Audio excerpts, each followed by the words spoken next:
Hey guys, welcome back to another episode of the Mind Muscle Connection podcast. Today I have a very special guest back on for the second time, Nick Shaw. He was on in episode 30, so it's been a little while. But if you aren't familiar with Nick, he is the founder and CEO of Renaissance Periodization, who just passed, I think, 1 billion views on YouTube. So that's freaking awesome. He is also the co-host of the RP Strength podcast with his wife, Lori Shaw. So Nick, thanks for coming back on, man.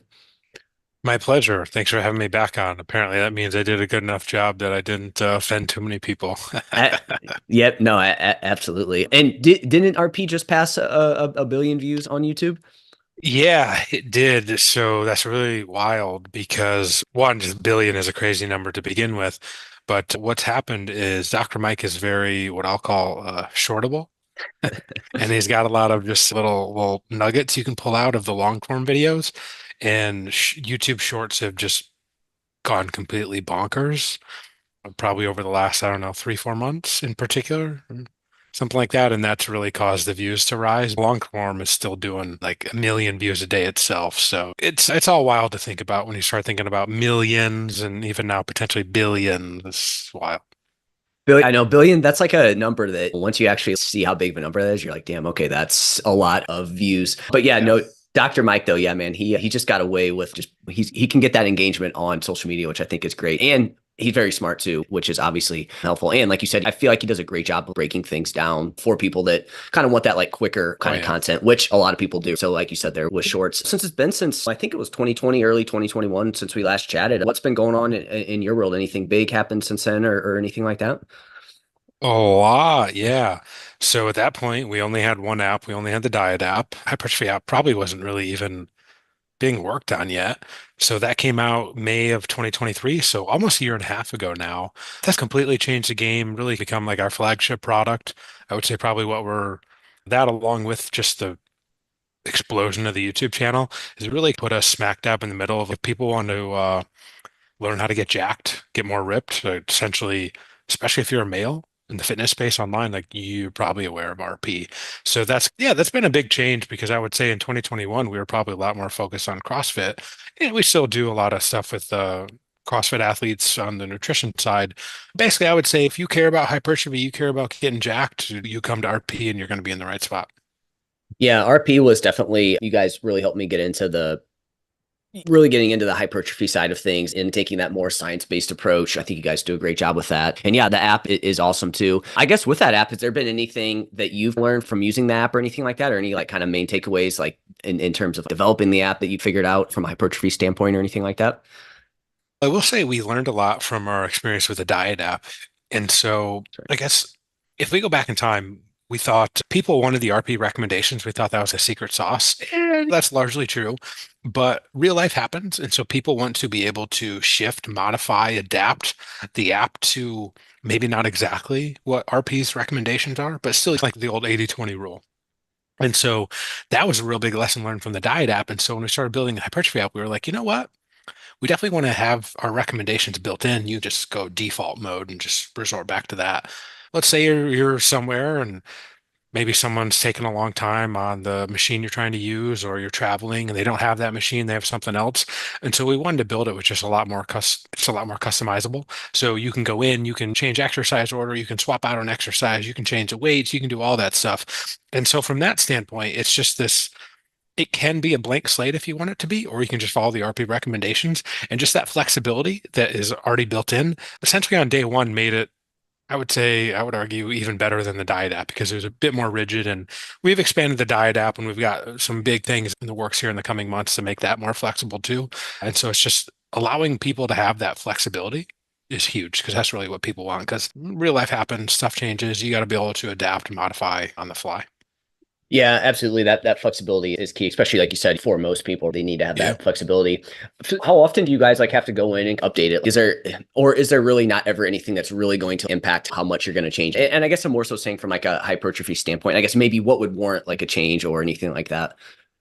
I would say on average, like every other month or so, there's probably a sizable update. The diet app has been a little bit longer, but that's just because we're redoing the entire thing on the back end.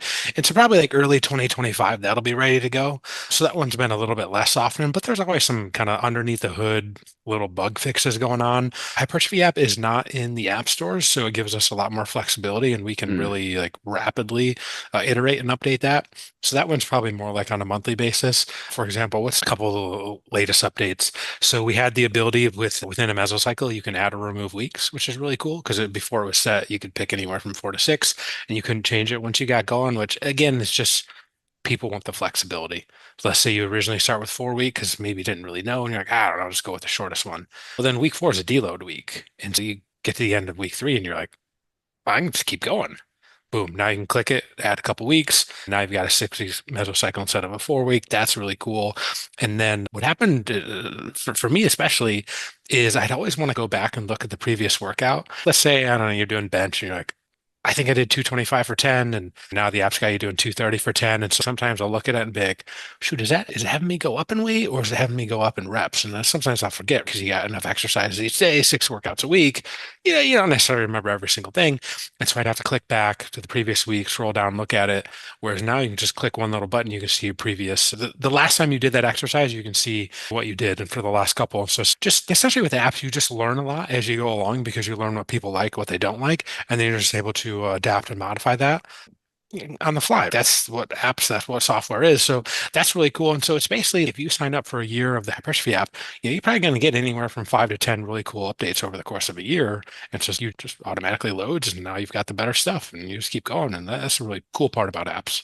yeah, no, absolutely. I like the deload one too, right? It's again, you're giving people more flexibility there. And I think again, like that kind of lines up with the research too, right? Whereas like deloads, probably you want to aim more on being somewhat like auto-regulate. You want to auto-regulate it. Mhm. Understanding too that with an app, like part of it is the decision making process. Like some people don't want to have to figure that stuff out too, right? So I'm assuming it's that combination there that you want to strike that balance, which is the hard part of an app. But obviously, if you guys do it well and everything, that's going to do those things for you. So You can go up to an 8 week mesocycle in the RP hypertrophy app now. And I was just thinking about this today.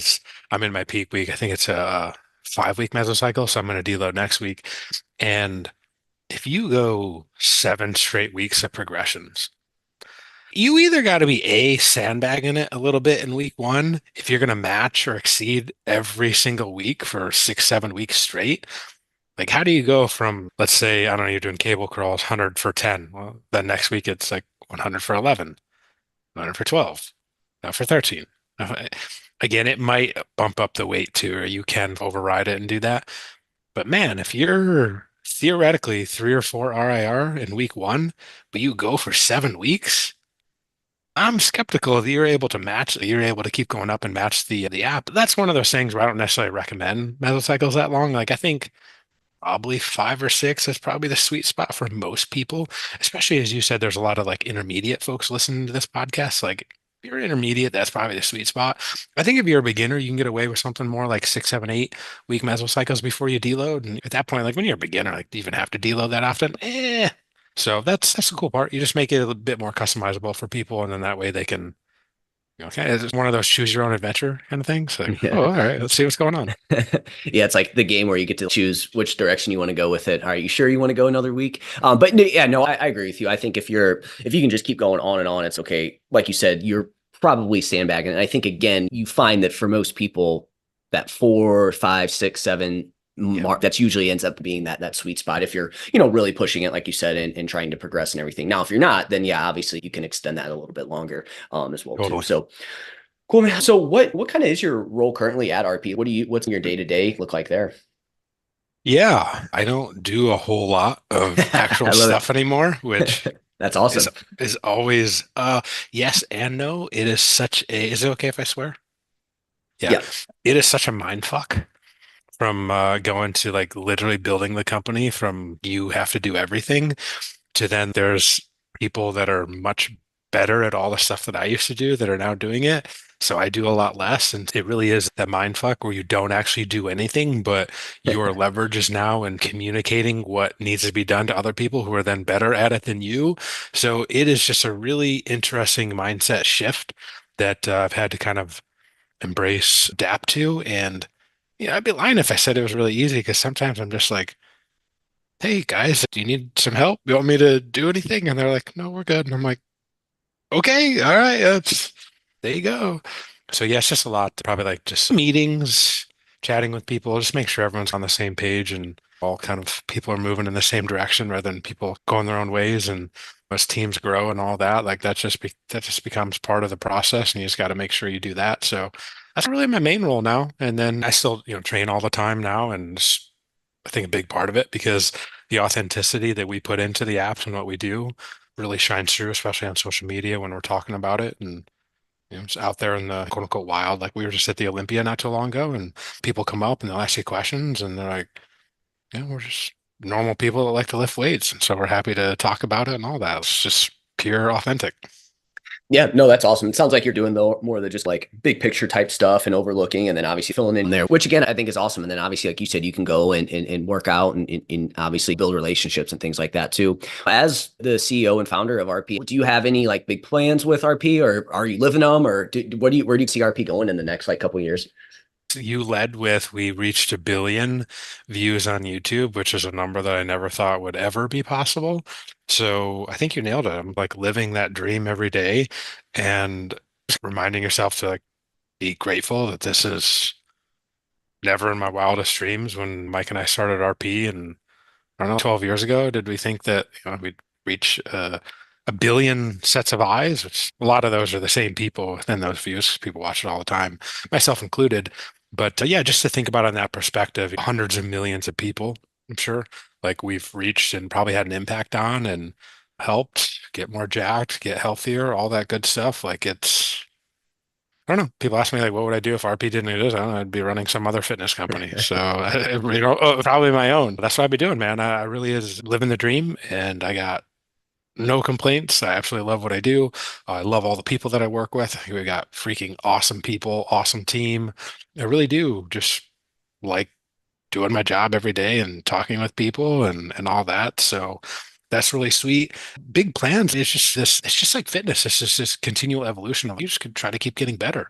And so we'll just try to keep making our apps better. And maybe there's some cool stuff that we can do with that to just allow people to maybe share stuff easier and interact with others, just some stuff like that. And we've got so we tried RP certification one time. We'll probably come out with something called RP University, RPU, and that's just going to be more like videos because people are so used to watching Mike and RP stuff on via video that we'll just do that, and it's going to be pretty cheap, and you can essentially get like a college level education for, you know, 20, $30 a month, and that's the beauty of the internet. There's so much information out there for essentially free or very close to free. And then that way you can get RP certified as well, just from watching a bunch of videos, taking some tests and all that. So that'll be a little project coming out in 2025. So we're pretty excited about that too. Cool. Yeah, I don't know if this is how you feel, but it's people ask, I don't know, it's always, oh, what's your like 5 year plan or something like that. And it's a lot of times it's again, you had no idea that you were going to get to 1 billion views. So it's hard to be like, hey, here's what we're going to do next. And again, maybe you have some ideas, but I always find that, and again, I don't know if you feel the same way, but I find that it's obviously you want to keep growing, but also you're not going to necessarily like know exactly where you're going to, right? Like again, you didn't know you were going to be at this spot. So it's again, you're going to try to, you have a general idea. You're not going to have that like exact plan there for that. Yeah, the further out you try to plan, it's just you're just making some vague general recommendations. But yeah, if you ask where we want to be a year from now, yeah, probably a pretty good idea. For example, we didn't even hit 1 million YouTube subscribers until like December 27th last year. And so now it's okay. Now we're approaching 3 million. So it's like, all right, what's really possible? What's really achievable? And we've learned a lot about that. We're putting more resources, more effort into professionalizing the YouTube channel, adding more and more people to the team, producing more and more content. Could be at 5 or 6 million in another year. And then we might actually be talking about how we've reached billions of views instead of 1 billion. So yeah, it's just there's a lot of cool things on the horizon, and it's just like keep doing a good job, keep getting a little bit better every single day. That's like in the back of my head, my own little motto. It doesn't matter, just get better. Doesn't matter if we're doing great, just keep getting better. Doesn't matter if things are going really shitty, because every now and again you're going to have some bumps, bruises, declines along the way. And we've weathered some of those storms a little bit over the past handful of years through COVID, and even we just went through some growing pains ourselves, a kind of tail end of 2022, early 23. And it's just like, keep getting better, keep doing that, keep doing a good job, keep putting out tons and tons of free content, free education, all that, like good things are going to happen. Yeah, that's really all you can do is just keep trying to get better. That's really the only option you have, right? Other than that, it's just not do it. And again, Yeah. that's been something that's been really helpful for me is yeah, it's just, hey, you just got to keep getting better. What's the alternative? Just quitting? I don't know. I suppose to some people that's an alternative, but that's not really an alternative in my head. So it's just, all right, cool. What's next? That's so I will say on that note, there's a really interesting kind of mindset shift that I've also had to adapt is things very rarely do things go super smoothly. And so I've almost embraced this idea of it's Ryan Holiday's book, Obstacle is the Way, where you just it's going to sound a little weird, but you expect that there's going to be some bumps and bruises along the way. Like nothing's ever going to be perfect. And I think sometimes people fall into this trap where they expect things to be perfect or you have this like perfection mindset. And then when something does go wrong, that they really freak out. Now I'm just to the point where I'm like, oh, okay, this happened. All right, cool. What do we do to fix it? What's next? Oh, okay, cool. Let's just fix it. Let's just make sure it doesn't happen again. And so I think that's a really important mindset to adapt. And maybe a handful of years ago, I would have been more on that perfect mindset or something like that. But now I'm just like, yeah, that's a foolish errand to chase. So you just, whatever happened, all right, cool. Let's try to get better. Let's keep going. And that's it. And if you have that, like something does happen, you don't freak out. You lose your shit over it. You're like, okay, here we go. I think that's a good thing, a good kind of mindset to have for fitness too, right? Not only just like business side of things, but even fitness too, right? It's, hey, you just, again, stuff's going to happen. You're going to have some good days. You're going to have some bad days, Mhm. but like you said, keep moving forward. And again, all you can do is work on it. And again, the other alternative is you don't. And then that's quitting. And again, you're not going to see results you want by doing that. So There's so many analogies between fitness, business, really just success in general. And it goes back to why I originally wrote the book that I did in 2020, because it's like if you can be successful in one area of life, if you can just apply a lot of those principles in other areas, like you're probably going to be more likely to be successful than not if you can apply those same principles. yeah, yeah. Speaking of, we were going to talk about your book, have a couple other topics, but I definitely want to hit on your book because we did spend some time on that last time. So you had Fit for Success, Lessons on Achievement and Leading Your Best Life. And again, I think you wrote this back, was like 2020-ish kind of time Came out, frame you yeah, it wrote came it? out in November 2020, so I wanted to get it out before COVID, Yeah. the COVID year ended. A few questions I have. So, would it's been 4 years? Maybe do you want to go like just a quick overview of it, and then since it's been 4 years, it's not a ton of time, but I'm just curious if there's anything you just hit on something that you said you may have changed, but is there Yeah. anything that might have changed during that period of time? Yeah, totally. I think there'd be probably a couple. The one that we just talked about would be a big one. Just embracing that mindset of stuff's going to happen. So just don't freak out, don't stress out, don't panic over it. Just something's going to happen. Just what's the logical solution? All right, cool. How do we solve it? And just keep going on that. At that time when I came out with my book, I had actually not read the book called The Slight Edge, which is really just little by little becomes a lot, and you just keep doing the day in, day out little things. And if you do that long enough, and if you, so it's basically, so I would say part of that is combining that in there. And there's a little bit that kind of falls into the whole discipline thing. But if you combine the slight edge, just keep doing the little things day in, day out over a long enough time horizon, like that's where the compound effect kicks in. And that's where you get those exponential returns. And I would say that was a really big one where I probably knew some like hints of that, but now it's just a lot more clear in my head is, oh, that's actually really how things work. And if people can have a long enough time horizon to embrace that whole strategy or whole idea, you're going to be a lot better off. But what's really hard is social media, today's day and age, is really hard for people to have that long-term time horizon because listen, we're all human. We all get caught up in seeing other people doing shit and we're like, fuck, like, why is that not me? Why am I not there? And you're like, you don't know how long it took them. You don't know what they started with. It's just, it's not, it's an apples to oranges comparison. Again, I'm guilty of it too. I think everyone is. And so it's just, you can just fall back on, cool. What are the little things I can do today? Cool. Let's just check those boxes, keep getting better. And I know it's a slow process. It's going to suck a little bit. But if I just keep doing that for a long enough time horizon, like I know good shit's going to happen.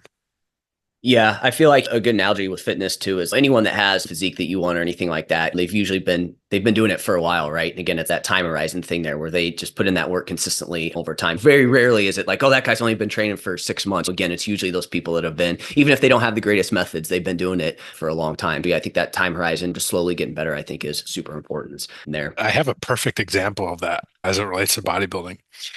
I remember a couple times I competed in my early, like first time I ever competed, I was 19, maybe 20 as a natural bodybuilder. at a show in Flint, Michigan. I got my butt kicked because this was the first show Mike ever coached me. First time he had ever coached anyone through bodybuilding. And we had a rough idea. We knew how to get leaner and all that, but we didn't know how to peak or any of that. And I just remember the first couple shows I did, I remember looking around and seeing some of these guys that were probably in their 30s, late 30s, maybe even early 40s. And I was just like, how the hell do they have so much muscle? Here I am, this whatever. I competed at like 176 pounds my first ever show. That's pretty good for a 20-year-old natural kid. And then so did a couple shows, ended up taking something like 9.5 years off between the second show I ever did in New York versus the third show I ever did here in Charlotte, North Carolina, which is where I live. And you're talking basically a decade in between. And I just remember looking around and I had not quite turned, I think I was 34. Because, yeah, I was not quite a master's, I think. Master starts at 35. And I just remember looking around and seeing some of these younger kids in their 20s. And I was like, huh, you know what? I'm now one of those guys. I'm like, guess what? It took a decade of lifting. And even though I wasn't competing, I was still training, whether it was 4 times a week, 5 times, 6 times a week. Like, you just keep lifting for literally years and decades, you're going to be pretty big and strong if you're doing things remotely. And so it's funny that perspective because it completely flipped where I was like, how are these guys so big and strong and have so much muscle? Fast forward a decade, I'm like, huh, I'm now one of these people. I guess I solved the mystery. There you go. There's something to that. So that to me was like the funniest example of that because I go, all right, this is how it works. Okay. I will say one thing that I've seen pop up a little bit more. Like I think it's cool that evidence-based practices are spreading in the fitness space. Hey, that's awesome. And I wish at 17, 18, 19, I would have known more about the right way to lift and train, especially to grow muscle. Again, we had like solid ideas. And so there's a lot of kids now that are probably starting as teenagers.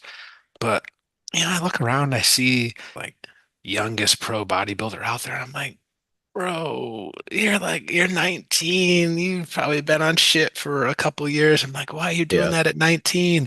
So there's some pros and cons to that. It sucks because again, to me, that's like kind of chasing the fast track of I just want to be really popular on social media. And so, yeah, I want to be the youngest bodybuilder ever. And it's okay. Where are you going to be at in 10 years? Hopefully you're still there. Hopefully you're still lifting. Yeah. And I think that comes back to what you said here initially with this of again, people that, that time horizon, they don't want that time horizon, right? They want to get there as quick, which that's just a basic human instinct, right? Like we want to get there Absolutely. as quickly as possible. So it makes sense, but that's a negative of that. And like you said, hey, that particular person may look good now, but, and again, maybe in 10 years, they'll still look good, but what's it going to be? What's their like overall health going to be like in Exactly. 10, 15, 20 years? That's what we're most concerned about on there. So yeah, I totally understand. Yeah, that's one of the unfortunate truths with social media and wanting that kind of quick time horizon is maybe good now. We don't know what that ramification is going to be in 10, 20 years from trying to get there quicker.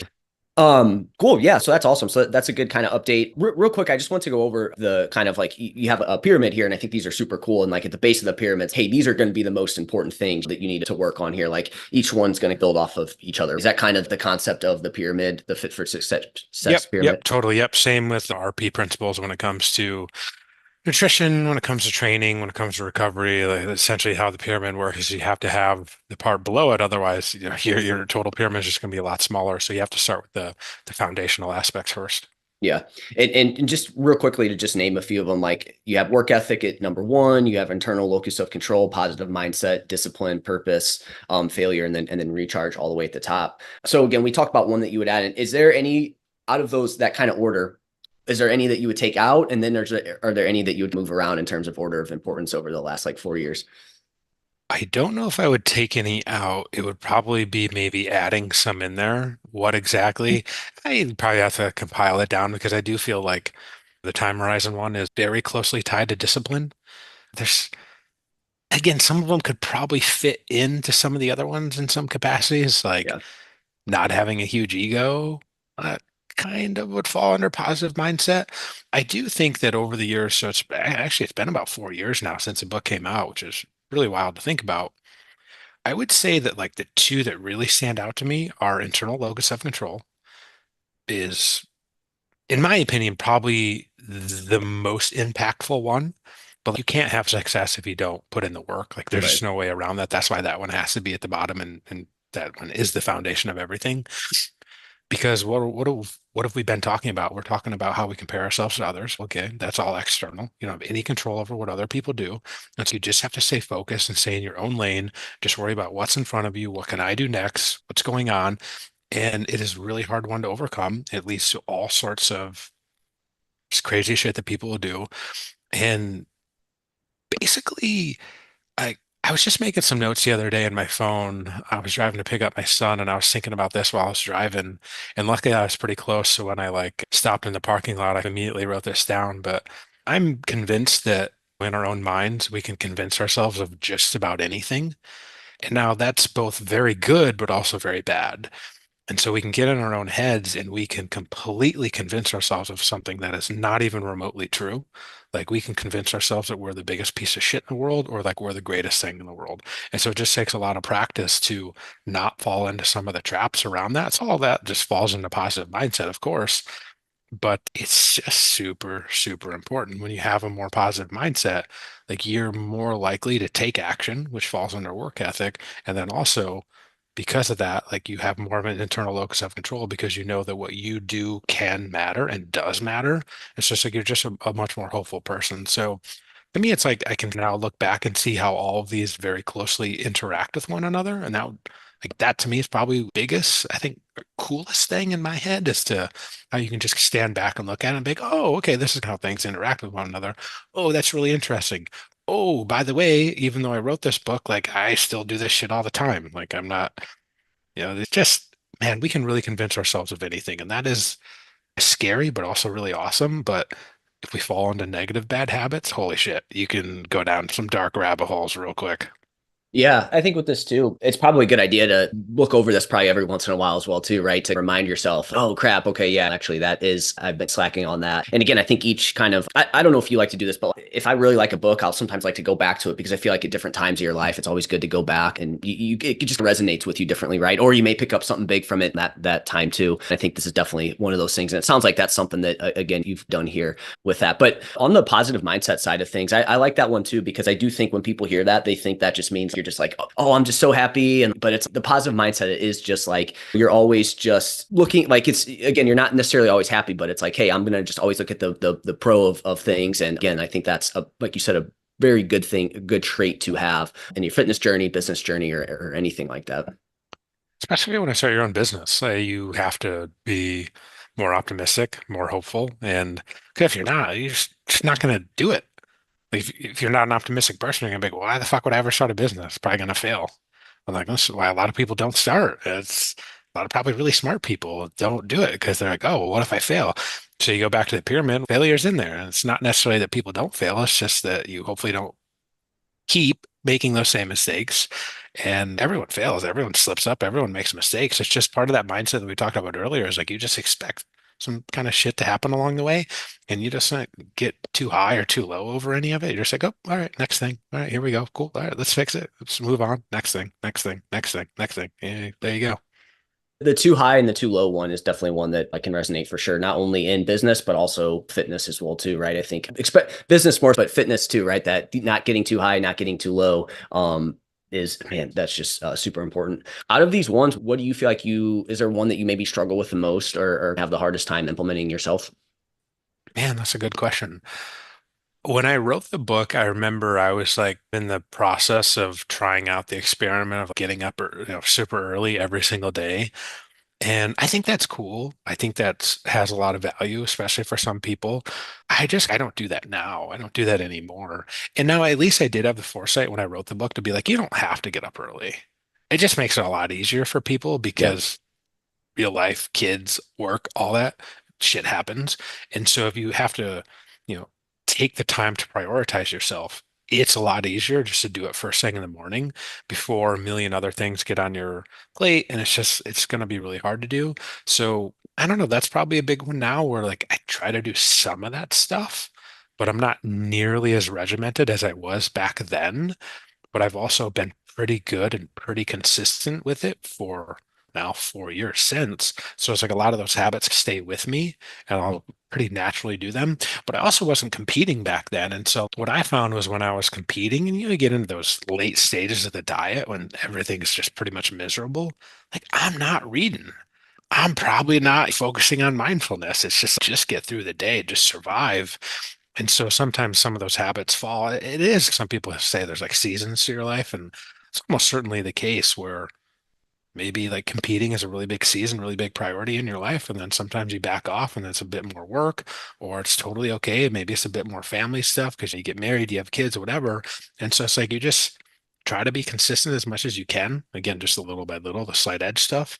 But you also can't be too down on yourself if you do slip up here and there, because then again, we can convince ourselves of anything. And if we get really down on ourselves because we skip a day or miss a meal or something like that, you just got to pick up. No, that happened. Cool. Let's just get right back on track and just do the best we can. The whole 80-20-90-10 rule, something like that. Yeah, absolutely. What do you, is there anyone that you feel like you do really well that you've really just been like, all right, this is the one that I really got down? Or is it the same thing with that, just opposite? I'd like to think I'm a pretty disciplined person. I feel like I've got that one Yeah. pretty good. I've tried to be more flexible with that. For example, when it comes to kids, I was 12 years old once. My son is 12, and I think I made the mistake, especially during COVID, of probably trying to be like too rigid and too disciplined with them. And I just remember one time my wife was like, "Do you remember when like your dad did this to you?" And like, so there's a couple things that I probably dislike more than just about anything else, and that's hunting and fishing, like outdoor stuff, because my dad forced me to do it when I was a kid, and I was just like, I hated it. And my wife was like, you realize you're going to do that to your son if you force him to do the lifting and fitness thing. And so I kind of just had to step back and not, again, it tugs at my heart where I'm like, just, man, if there was just someday my kids come up to me and they're like, Dad, I want to be the best at a sport, I'd be like, fucking thank God, boom, let's go. I've Let's got go. it, right? That's what I do for a living, baby. I know this, but I can't do that. And if I do, it's just kids are going to hate it. It's not going to be fun. And so I've recently said to myself, listen, I'll take sports as seriously as my kids do. Yeah. And if they're just there to have some fun and whatnot, yes, it does bother me, but I'll take it as seriously as they do. And I'll be like, all right, we're just here to, I guess, participate and stuff. And but listen, if they want to step it up a notch, I'll be there to step it up a notch. You don't have to worry about that one. So it's almost you kind of have to hold it back for your kids a little bit, but if they give you the chance, you're gonna instill that discipline and everything like that into them there. Just need that opportunity. Yeah. But it has to come from them. It has to come from them. Actually, man, all right. So here's a story on that. So this is actually on my birthday. I was coming back from Vegas. I took a morning flight. I won't go into the details of the flight. It's a fucking terrible flight. American Airlines really screwed me on that one. But so I got back and I caught like the tail end of my daughter was in a softball challenge tournament. And I caught like the last 30 minutes of it. They were in the championship game and they ended up losing. And my daughter was not being a good sport about it. She's 10 years old. She was not happy that they lost. And I would be lying if I said I was not. Shoot, I think I might do a double negative there. And so let me rephrase that. She was not happy. She was not being a good sport about it, but I wasn't really too upset about it because I was like, she's got a little bit of me in there. I can Yeah. see that.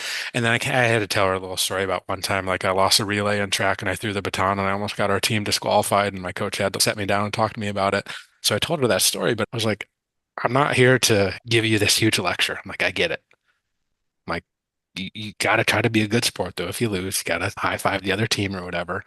But I'm like, I'm not upset at you for, not being that because that means you care and you give a shit. And you probably want to get better. But I'm like, let's try to channel that into maybe like practicing a little bit more or doing something. So that to me was a recent example where I was like, I'm not too upset about that one. I'll let that slide a little bit.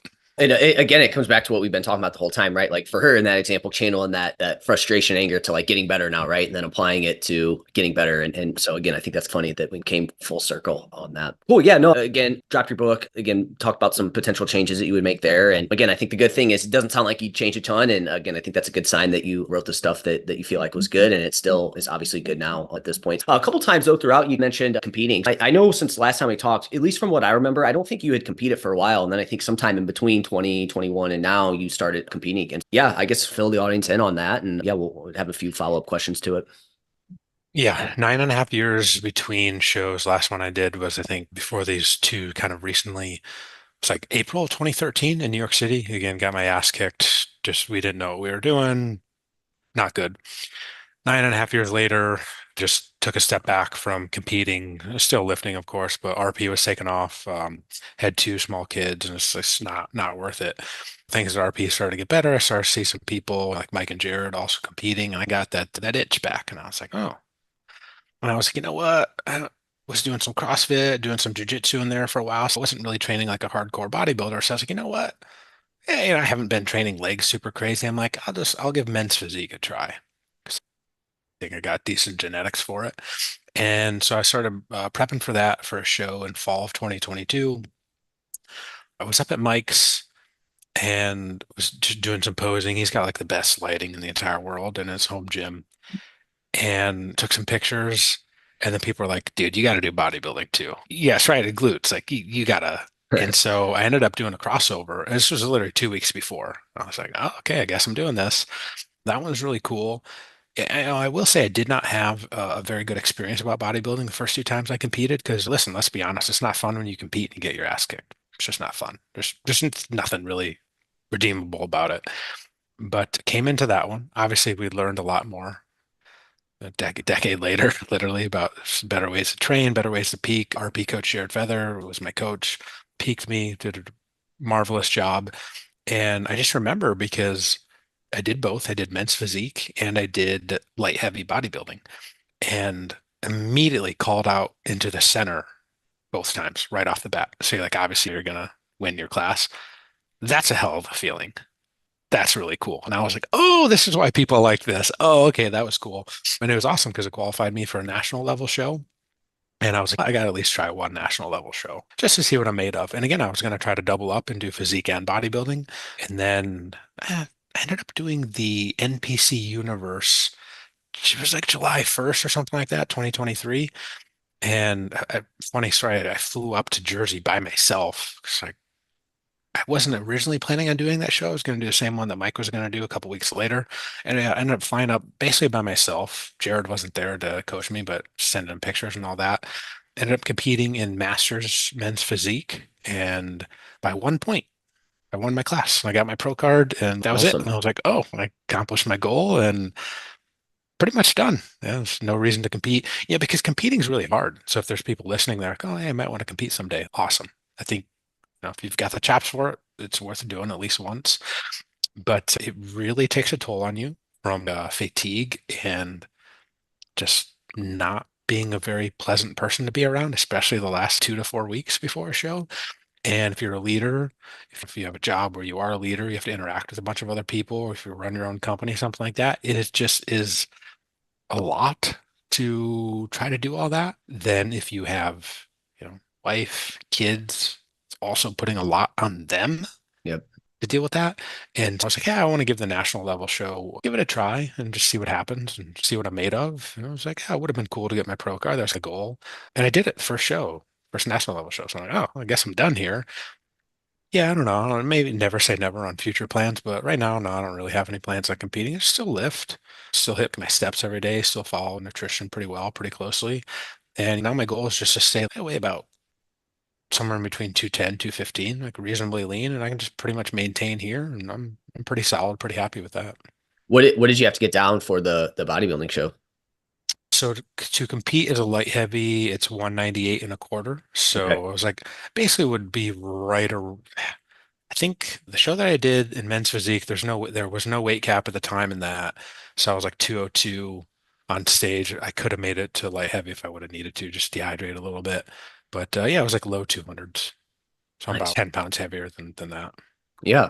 Okay. So you did one. For some reason, I thought maybe there was a couple more in there, but it sounds like for you, it's okay. You got that. Now it's just okay. You did it. You got the pro card, which is awesome. But now it's again, never say never. But for you, it sounds like the trade offs of like going through that just aren't really worth it at this They're moment in not time. worth it.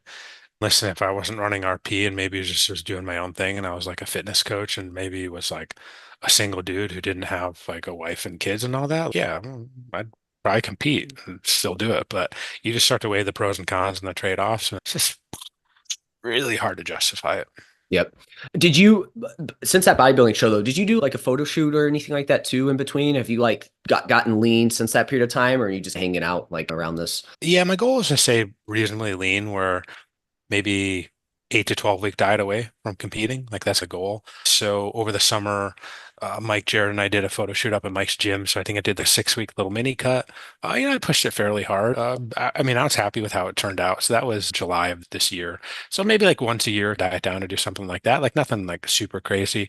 It's basically at that point where you would almost have to duplicate that again for another 4 to 6 weeks to get stage ready. And there's a difference between if you want to go from, let's say, 10% down to 7%. It's hard, but it's not soul crushing. Right. To go from 7 down to 4 or 5 to get in stage condition, that is the soul crushing part. And again, as we talked about, like, that's the part that I just have really tough time saying, yes, I want to do that and I'm okay with the trade-offs because I can know what it feels like. I know what it feels like to have no energy. You're essentially brain dead and you have to interact with people and be on calls and all that. It's just like, why? We got Jared. Jared competes. Let him go do that. He's a single dude. He maybe doesn't have some of the other. He does have family responsibility. I think Jared's a great guy, man. He just bought a house out in Vegas, and he had some of his family move out there with him, and he does a lot to help and support them. It's awesome. Yeah, Jared's hell of a guy, man. Hell of a guy. Yeah, he obviously he's made that decision. Okay, he wants to go all in on it. And again, like you said, if that's the choice you want to make, that's awesome. And he's the type of guy that I feel like he loves this stuff. And again, for He him, does. he's in the right spot to where he can, really go in all in. And like you said, even if you do have kids, you could still go all in. But that's just again, you have to be aware of those potential trade-offs of that. You mentioned something too where you can tell that Jared likes competing. Man, that's a really interesting one too, because Mike competed a little bit and Mike's kind of stepping away from him a little bit. You actually have to like competing. Yeah.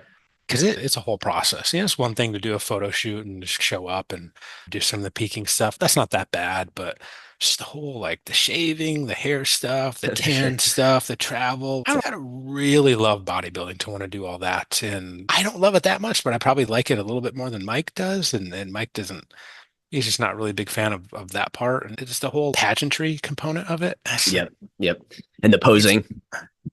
like the posing. That's cool because yeah, I would use a posing coach each time and probably do a 30-minute session with them each week for essentially the entirety of prep. That's cool because I remember seeing the video that came out at my show and I was like, hell yeah. Yep. I was like, Yep. and you don't even think about it. And you don't even have enough time because they basically throw you in line. You can't really do anything. And all of a sudden, like your number's called and you're up. You're like, oh shit, like here we go.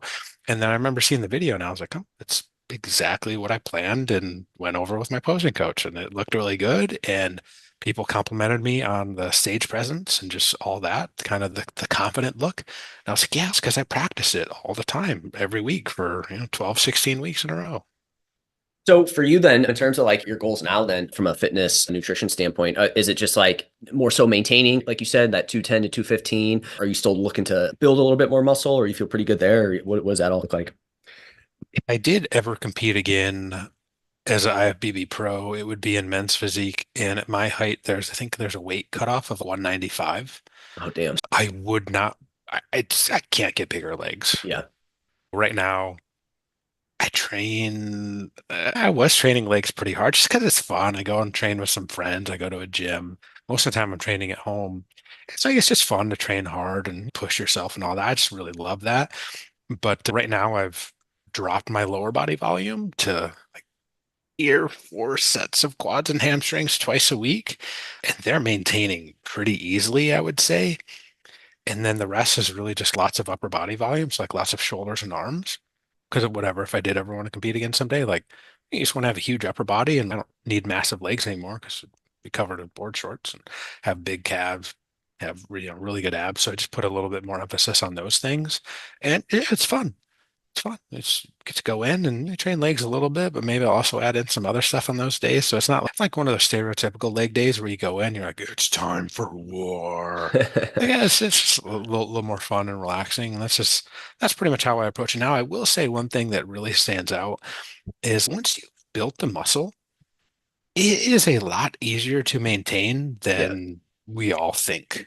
And we all think that, oh, to maintain this, I've got to be training just as hard as it was to build it. That is just not the case.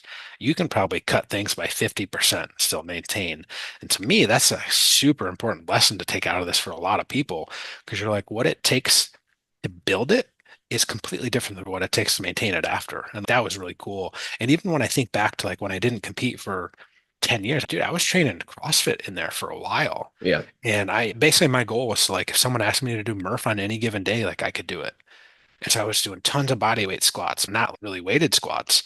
And then all it took was I started training legs just a little bit. And all of a sudden I was like, holy shit, I got like the best legs on stage here. And my board shorts were like super tight to my legs versus, all these other guys. All right, there we go. There's something to that because I had so much time and effort putting into it as like training more hardcore bodybuilding for a number of years into, my early to, I would say probably like mid 20s, that it doesn't take a whole lot to maintain it, even for almost a decade. Yeah. So are you doing mostly then just all hypertrophy type work then at this point Yep. in time? Oh Do yeah. any cardio or anything like that you like to do, or just hit step goal or Yep, step goal, usually like 10,500. The reason for that is just 10,000 so generic. So like the extra 500 is just a little mental thing. yeah, I love it. Cool. Last kind of topic I want to talk to you about is so you went to, I think it was Italy about a month ago, you mentioned, and I know you posted on social media, hey, weight, I think it went down, if anything. And so I'm just curious, how do you manage your nutrition during, like when you travel and have those long trips like that? Yeah, there's a couple things on that note. So weight went down, probably just mostly like water weight. Wasn't training, so you lose a little bit of that like just water weight bloat. And like I wasn't taking creatine for a couple. We were over there for 10 days, so that's probably mostly the drop in weight there, it's like a pound and a half or so. But number one thing was we were super active. So we were walking around doing a lot of sightseeing. First time my wife and I had ever been to Italy. So we were doing like walking tours of Rome, of Florence, of Venice, Milan. It's awesome. It's a phenomenal trip, probably a once in a lifetime kind of trip. So tons of walking. So like activity was up. I'm not a big like breakfast person. I don't like to eat a ton in the morning. So I go maybe have a protein shake. That I took tons of protein with me because, well, Italy's probably not super well known for tons of protein Pasta. over there. Yeah, yeah, pasta, pizza, gelato, whatever. And so I wouldn't eat a ton in the morning, lunch, whatever. But then that way at dinner, if I wanted to have pizza and gelato, like damn near every night, it's no problem because like total calories weren't that crazy because I wasn't eating a ton in the morning. Took some protein supplements with me, whether it was some protein bars. They have some little stores over there where you can get some little like protein drinks too, or some protein. It's actually pretty solid over there. Europe's big on protein pudding. Not Interesting. really a thing here in the US. Yeah. And so it's just some protein snacks during the day and then just at dinner. And it's no big deal. So those were probably the two big things. Like I didn't train at all over there. And I knew that was an intentional choice. So I pushed really hard in the 3 weeks before, like really pushing the volume because I knew that I was going to take essentially 10 days off. And so I didn't want to put the burden of my wife of, oh, hey, yeah, let's not go see these sites that we're never going to see again potentially because I want to go to the gym. By the way, like where the hell am I going to find a gym? I didn't want to have to stress about all that. And so, it was just knowing that if you put in the work for literally months, years, the rest of the year, like it's okay to take again a week or two off here and there, and it's just no big deal because it is easier to maintain than you think. Yeah, no, like you said, really, the bulk of the work's going to be done in that, like the rest of the year. Again, like you said, you're only there for 10 days. So, again, if you have some strategies in place, you should be good to go. I do find that anytime I have clients go to Europe, one of the big things, the big difference is just the amount of like walking and activity that they do Yeah. when they're over Oh there. yeah. Oh yeah. Did you find that increase in obviously it increased your energy expenditure, but did you notice hunger increase at all with that increase in activity or not really? I had some protein bars with me, so if that ever did happen, I just have a protein bar in the afternoon, maybe a mid-afternoon snack, something like that. Yeah, hunger wasn't too bad. There's some days I got up 20K steps walking around Rome. That was sweet. I thought Rome was badass. I like history, so I really like that. I thought Venice was really cool, just walking around. Obviously, the only way to get around is essentially just walking, which is cool. My wife loved it. There's lots of shops lots of food. So I had high remarks on the Italy trip. And yeah, it's just don't eat a ton in the morning. You can eat whatever you want the rest of the day. You're going to be fine. If you walk a lot, like you're good, especially for a week, 10 days. It's just not that big of a deal in the grand scheme of things. Plus, my wife and I don't drink. I'm sure that helps. I was just going to ask you that if you guys like to drink or add any wine or anything like that over there. It's just, I don't know. Drinking just doesn't appeal to me. It's just Yeah. not, yeah, it's just not my thing. Is that something that you've like always been that way, or is that just as you've gotten more into like health and fitness and stuff like that? Or It's never really been something I've been interested in. It yeah, just, one, I think alcohol does not taste good. Yes, you can make it taste good, but then you're just like you're mixing it with sugar or whatever. I don't know, man. I guess it's an acquired taste like coffee. I'm not a big coffee guy either. I like caffeine in general, but I'm more of maybe a energy drink kind of guy. But yeah, just neither of those have been huge on my list. yeah. Cool. Yeah, no, that's awesome. Sounds like again, big takeaways from the trip is like you said, hey, don't stress about not training for 10 days. Like you said, again, the bulk of your work's going to be done the rest of the time, movement. And then, like you said, prioritizing protein and maybe eating a little bit less like during the day. Those are some strategies that work for you while you traveled there. So Totally. cool, man. I really appreciate your time. Is there anything coming out that you want to let the audience know about or any like kind of plans or anything like that over the next little bit from that perspective? Oh, I would say stay tuned to the RP YouTube channel. Just tons of content coming out there all the time. And then if you're interested in some help with like your training or nutrition, check out the RP apps. So it's the RP Diet Coach app and the RP Hypertrophy app. And check those out. Those will basically be your blueprint on how to get jacked, actually get results. If you're really interested in results, we will be the place for you. Check those out. That will help you get to where you want to go. Absolutely. And then obviously check out the RP Strength podcast. You guys still putting out episodes pretty regularly on that? We have switched to bi-monthly just because Mike's been doing a ton of travel and he is co-host with me now. And probably moving to doing some full-length podcast episodes that Mike does, some sit-down interviews with people to like once a month, and those would be like 2, 3 hour long interviews. Picture like Huberman, Peter Attia, sit down 2, 3 hours, something like that, where Mike's interviewing other experts. Awesome. Cool, Nick. Really appreciate your time, man. Ton of great information in here. And yeah, man, we'll talk to you next time. Awesome, man. Thanks for having me on. I appreciate it. Yep, thank you.